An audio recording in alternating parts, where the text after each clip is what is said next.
ఉత్తరప్రదేశ్లో జరిగిన కుంభమేళా గురించి మనం చాలా అంశాలు విన్నాం. కోట్ల మంది జనం వచ్చారని, భారీ స్థాయిలో ఆదాయం సమకూరుతుందని, ప్రైవేటు వ్యక్తులకే కాకుండా ప్రభుత్వానికి కూడా పెద్ద మొత్తంలో ఆదాయం సంపాదించే కార్యక్రమం అని చాలా రకాల ప్రచారాలు మనం గమనించాం. కానీ తీరా చూస్తే అధికారిక లెక్కల్లో అసలు వాస్తవాలు వేరుగా ఉన్నాయి. ఎన్నాళ్ళుగా సాగుతున్నటువంటి ప్రచారానికి భిన్నమైనటువంటి పద్ధతిలో లెక్కలున్నాయి. లెక్కలేమి అబద్ధాలు చెప్పలేవుగా.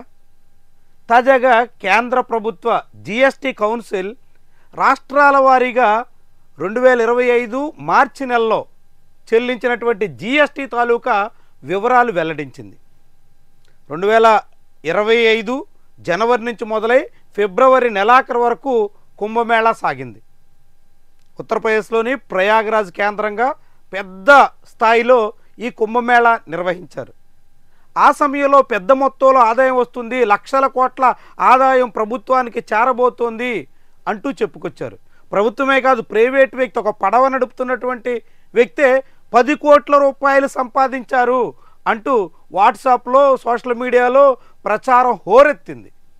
కానీ ఫిబ్రవరిలో నిజంగానే అంత పెద్ద యాక్టివిటీ జరిగితే, దానికి సంబంధించినటువంటి జిఎస్టి మార్చిలో చెల్లిస్తే, ఇప్పుడు అధికారికంగా విడుదల చేసినటువంటి డేటాలో ఆ మొత్తం కనిపించి ఉండాలి. కానీ తీరా ఉత్తరప్రదేశ్ లెక్కలు చూస్తే అందుకు భిన్నమైనటువంటి పరిస్థితి మనం గమనించవచ్చు. ఉత్తరప్రదేశ్ జిఎస్టి 2024 మార్చి నెలలో, అంటే గత ఏడాది మార్చి నెలలో 9,087 కోట్ల రూపాయల ఆదాయం జిఎస్టి ద్వారా వచ్చింది.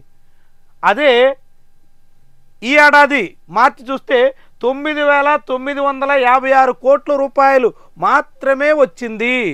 అంటే 10% మాత్రమే పెరిగింది. 10% పెరగడం కూడా ఎక్కువే కదా అని ఎవరైనా వాదించవచ్చు. కానీ 10% అన్నది ప్రస్తుతం దాదాపుగా జాతీయ సగటుతో సమానం. దేశవ్యాప్తంగా అన్ని రాష్ట్రాల్లోనూ పెరిగినట్టే ఉత్తరప్రదేశ్లో పెరిగిందే తప్ప అంతకు మించి అదనంగా జిఎస్టి రూపంలో ప్రభుత్వానికి ఆదాయం సమకూర్చినటువంటి పరిస్థితి లేదు.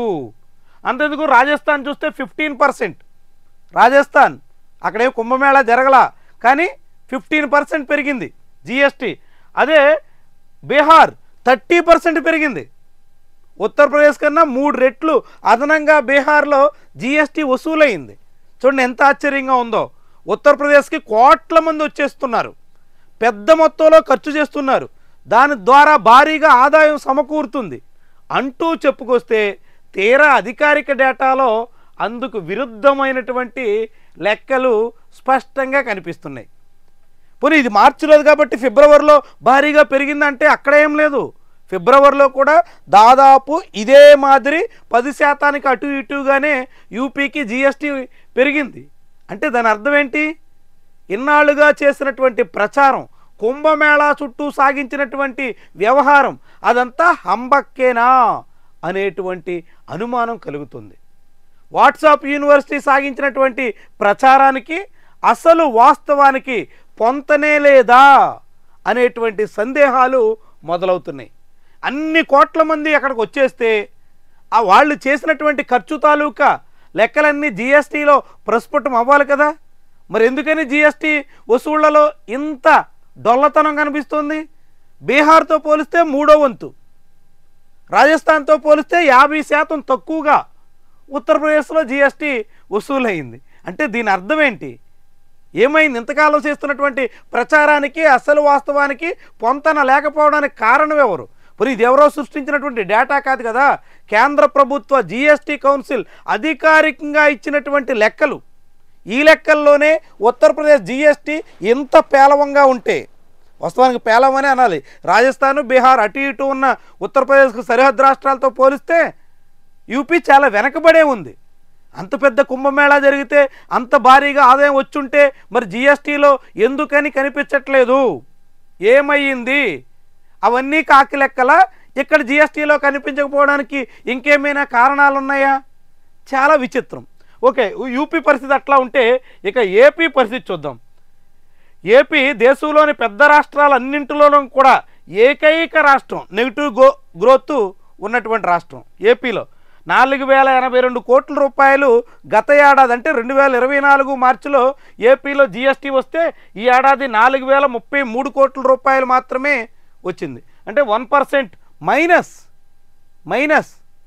చంద్రబాబు హయాంలో ప్రజలకి కొనుగోలు శక్తి తగ్గుతోంది, మార్కెట్లో వినియోగం లేక వ్యాపారాలు వెలవెలబోతున్నాయి, వ్యాపారాలు జరగకపోవడంతో జీఎస్టీ కనిపించడం లేదు, జీఎస్టీ లేకపోవడంతో దేశమంతా అన్ని పెద్ద రాష్ట్రాల్లో ప్లస్లో ఉంటే ఒక్క ఆంధ్రప్రదేశ్ మాత్రం మైనస్లో కనిపిస్తోంది.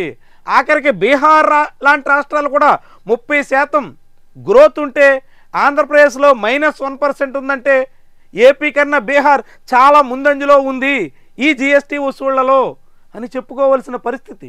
ఎక్కడికి వెళ్తుంది ఆంధ్రప్రదేశ్? యూపీలో కుంభమేళా చుట్టూ చెప్పినవన్నీ కాకిలెక్కలేనని ఇప్పుడు ఈ వ్యవహారం తేటతల్లం చేస్తుంటే ఆంధ్రప్రదేశ్లో సంపద సృష్టి, రాష్ట్ర అభివృద్ధి అంటూ చంద్రబాబు చేసిన ప్రచారం 10 నెలల తర్వాత కూడా ఏమైందో కనిపించకుండా దేవతా వస్త్రాల మాదిరిగా మారిపోయింది అనేటువంటి విషయం ఈ లెక్కలు మనకి చెబుతున్నాయి.